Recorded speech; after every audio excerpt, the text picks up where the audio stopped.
Welcome back. સમાચાર તરફ આગળ વાત કરીએ. જામનગર શહેરમાં ખાદ્ય સલામતી માટે આધુનિક સાધનોથી સજ્જ લેબોરેટરી તૈયાર કરવામાં આવી છે, પરંતુ તે હવે એક પ્રશ્ન ચિહ્ન બનેલી છે, કારણ કે લેબોરેટરીમાં ન તો કોઈ ટેકનિકલ સ્ટાફ છે, ન તો કોઈ ટેકનિશિયન. પરિણામે કરોડોનો ખર્ચ કરીને બનાવવામાં આવેલી આ લેબોરેટરી ધૂળ ખાઈ રહી છે.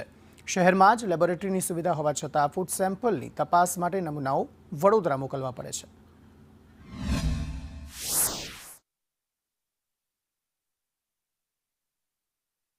જામનગર શહેરમાં બહુ લાખો કરોડોના ખર્ચે જે ફૂડ લેબોરેટરી બનાવેલી છે તે અત્યારે સાવ પડતર હાલતમાં છે અને સ્ટાફના અભાવે એ બંધ છે એમ આપણે કહી શકાય.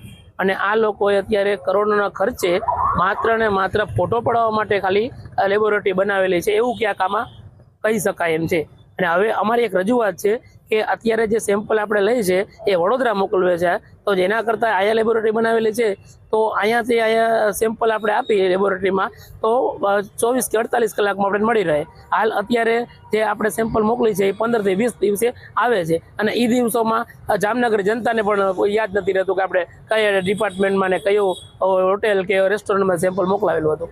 જામનગર મહાનગરપાલિકા દ્વારા જે ફૂડ સેમ્પલ અમારા ફૂડ ઇન્સ્પેક્ટર દ્વારા લેવામાં આવે છે એના માટે અમે એનાલિસિસ માટે અમે વડોદરા મોકલતા હતા.